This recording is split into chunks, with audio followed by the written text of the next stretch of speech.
Assalamualaikum warahmatullahi taala wabarakatuh. Hai teman-teman, bagaimana kabarnya hari ini? Masih sehat kan? Ya, semoga tetap dalam keadaan sehat walafiat sehingga kita semua bisa melakukan aktivitas di rumah masing-masing secara maksimal. Amin amin ya rabbal alamin. Pertama, perkenalkan, nama saya Ahmad Syarofi, mahasiswa program studi pendidikan bahasa Arab di IAIN Madura. Di video kali ini teman-teman, saya mewakili kelompok 3 dari mata kuliah isu-isu kontemporer pembelajaran bahasa Arab di IAIN Madura. Untuk itu saya ingin memberikan ulasan tentang efektivitas belajar di rumah secara online. Jadi teman-teman mungkin sudah mendengar dan ini cukup familiar. Efektif ya ketika belajar online di rumah, padahal kita itu tidak mendapatkan prasarana yang memadai, mulai internet dan semacamnya. Itu mungkin yang menjadi pertanyaan yang cukup familiar. Nah, tentu di video kali ini saya mencoba mengulas mulai dari beberapa keluhan dari semua elemen stakeholder pendidikan saat ini, hingga nanti di akhir akan mengulas tentang solusi yang pas agar kuliah daring ini betul-betul berjalan secara efektif teman-teman. Oke, tetapi sebelum jauh pembahasan terkait efektif tidak ketika kita belajar di rumah itu secara online, perlu kiranya saya juga memberikan pemahaman utamanya kepada masyarakat secara umum, apakah virus corona itu. Karena selain ya kalau mahasiswa mungkin sudah terbilang tahu lah karena mereka terpelajar, tetapi bagi masyarakat umum itu perlu juga memberikan pemahaman terkait sepintas terkait corona, sehingga mereka itu bisa menjaga badannya dari penyerangan virus corona ini. Baik, virus corona ini teman-teman adalah virus yang tidak tampak tetapi menyerang pernapasan kita, paru-paru kita, sehingga bahkan ya teman-teman, ada yang bilang ya naudzubillah, semoga kita tetap dalam keadaan sehat walafiat, bugar, dan bisa melakukan aktivitas seperti biasanya, itu sampai merebak kepada kematian teman-teman. Makanya sayangi tubuh Anda, sayangi keluarga Anda, jaga baik-baik, tetap di rumah saja dulu, dan kita saat ini berdoa semoga corona ini tetap berlalu dan cepat pergi jauh dari negeri kita, sehingga kita bisa melakukan kegiatan seperti biasanya. Tentu kalian rindukan bagaimana mendengarkan penjelasan dari dosen dan ditawa sama teman-teman. Makanya itu perbanyak doa semoga tetap berlalu dari negeri kita. Nah, kembali kepada pembahasan awal, efektif enggak ketika kita belajar kuliah online di rumah, Kak? Ini yang menjadi pertanyaan yang cukup familiar. Nah, oke, sebelum menjawab perlu kiranya membahas banyaknya keluhan baik dari mahasiswa, dosen, masyarakat. Itu banyak berita-berita yang memberikan informasi bahwa ketiga-tiga elemen ini juga mengeluh gitu dengan adanya kuliah daring. Tentu ketika merujuk hal itu saya berasumsi bahwa kuliah daring hari ini itu belum maksimal. Mengapa demikian? Ya, kita lihat ataupun kita telah kembali bahwa pertama, ternyata adanya virus corona ini tidak hanya menyerang persoalan kesehatan, apalagi informasi terbaru 10 Mei kemarin itu masyarakat yang sudah terpapar itu teman-teman sudah mencapai 3 juta orang. Itu mari jaga kesehatan kita. Di persoalan perekonomian itu banyak juga yang mendapatkan dampak dari adanya virus ini. masyarakat perekonomiannya hari ini juga mencekik, teman-teman. Apalagi dalam persoalan pendidikan. Pendidikan hari ini sangat berbeda dari sebelumnya. Mungkin muara pendidikan sebelum COVID-19 ini menyerang kita itu bermuara secara tatap muka.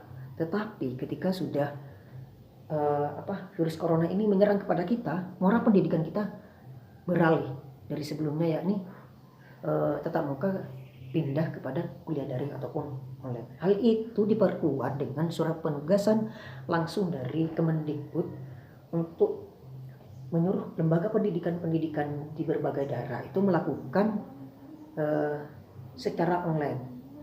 Itu keluar informasi dari Kemendikbud itu pada tanggal 17 Maret 2020 lalu. Makanya hari ini semua lembaga pendidikan itu sudah mulai berbondong-bondong untuk melakukan kuliah daring ini. Namun teman-teman, ada yang harus kalian juga ketahui bahwa kuliah daring ini tidak semulus apa yang kita rasakan. Masih ada cerita tersendiri ketika kita membedah tabir dari adanya kuliah daring ini. Banyak penemuan-penemuan, mulai dari keluhan, baik itu dari mahasiswa, dosen ataupun masyarakat. Tes, kita ulas satu persatu. Dari mahasiswa. Mahasiswa ini mengeluh, teman-teman, terkait tidak adanya prasarana yang memadai, pertama. Yang kedua, ditambah lagi jaringan yang lemot. Bahkan ditambah lebih parah lagi, teman-teman, itu tugas mereka itu tidak setimpal dengan kala bertatap muka, bahkan bertambah hari ini, sehingga mengakibatkan mahasiswa itu tubuhnya itu tidak stabil, kelelahan, sakit, bahkan yang lebih parah, teman-teman, stres. Lalu siapa yang ingin disalahkan ketika seperti itu? Jadi itu penting kiranya untuk mahasiswa itu menjaga kebugaran tubuh di masa pandemi. Yang kedua, itu dari dosen, teman-teman. Juga ada pemberitaan secara nasional itu juga di awal-awal pandemi ini masuk ke Indonesia, dosen itu juga mengalami kesulitan dalam mempraktikkan teknologi saat ini. Artinya dalam bahasa singkatnya adalah gaptek. Jadi dosen itu juga mengalami kesulitan untuk memberikan materi melalui teknologi yang baru. Karena mau tidak mau, seperti halnya mereka itu harus melakukan, ketika tidak melakukan tugas sehari-hari itu bisa melakukan video konferensi. Nah, sedangkan mereka itu sebelumnya tidak melakukan sama sekali. Nah, itu dari dosen. Dari masyarakat. Dari masyarakat itu juga ada keluhan yang semula anak didiknya masih belum melakukan kuota internet secara masif. Hari ini masyarakat juga dituntut untuk menyiapkan anak didiknya itu untuk melakukan pemenuhan kuota internet anak didiknya. Itu juga mendapat keluhan dari masyarakat, teman-teman. Nah, tentu dengan adanya itu perlu dukungan dari semua pihak, baik dari pemerintah, stakeholder semuanya, perlu sinergitas dan saling memahami untuk bagaimana proses pendidikan hari ini tetap terjalan. Karena bagaimanapun, walaupun pandemi ini tetap menyerang, kita harus tetap berjalan, teman-teman. Apalagi kita tahu bahwa pendidikan kita di negeri ini tidak diraih dengan serta-merta dengan membolak-balikkan tangan, tidak, teman-teman. Tetapi pendidikan kita ini diraih dengan jerih payah pahlawan dari bangsa kita, sehingga perlu kita teruskan dan juga dikembangkan. Untuk itu, bagaimana cara efektif?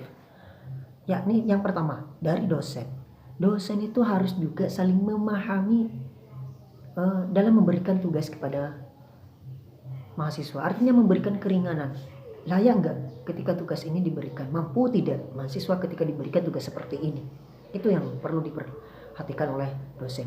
Yang kedua, mahasiswa juga tidak boleh cengeng, lari dari tugasnya. Karena bagaimanapun mahasiswa itu dikenal dengan sebagai orang yang tegas, bertanggung jawab. Jadi tetap semangat. Nah, yang selanjutnya dari masyarakat. Dari masyarakat juga perlu dorongan yang cukup ketat, artinya memberikan penyadaran kepada anak didiknya untuk selalu belajar dan belajar. Yang terakhir dari pemerintah, nah inilah yang juga penting untuk teman-teman diketahui, bahwa peran pemerintah hari ini juga sangat diperlukan. Bahkan ini yang paling urgent. Mengapa demikian? Karena pemerintah ini yang akan memberikan modal, sehingga pendidikan saat ini itu walaupun diterjang oleh pandemi tetap berjalan secara efektif. Jadi pemenuhan prasarana mahasiswa dan dosen ini dipenuhi.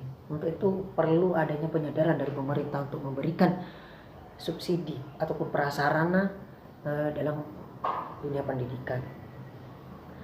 Jadi sehingga apa positifnya adalah ketika keempat-empatnya bersinergitas itu dapat memberikan warna baru, bahwa pendidikan hari ini mulai meranjak kepada proses keberhasilan gitu. Karena kita tahu bahwa sebelumnya jarang loh tuh keempat-empatnya ini bersinergitas. Itu sekali lagi perlu penyadaran dan sinergitas yang baik dari semua stakeholder, baik itu dosen, mahasiswa, masyarakat, dan pemerintah. Mungkin hanya ini video dari saya, cukup sekian. Akhiran wallahul muwaffiq ila aqwamit thoriq. Wassalamualaikum warahmatullahi wabarakatuh. Dan jangan lupa teman-teman like, comment, share, dan subscribe channel kami sebagai bentuk dukungan dari channel kami.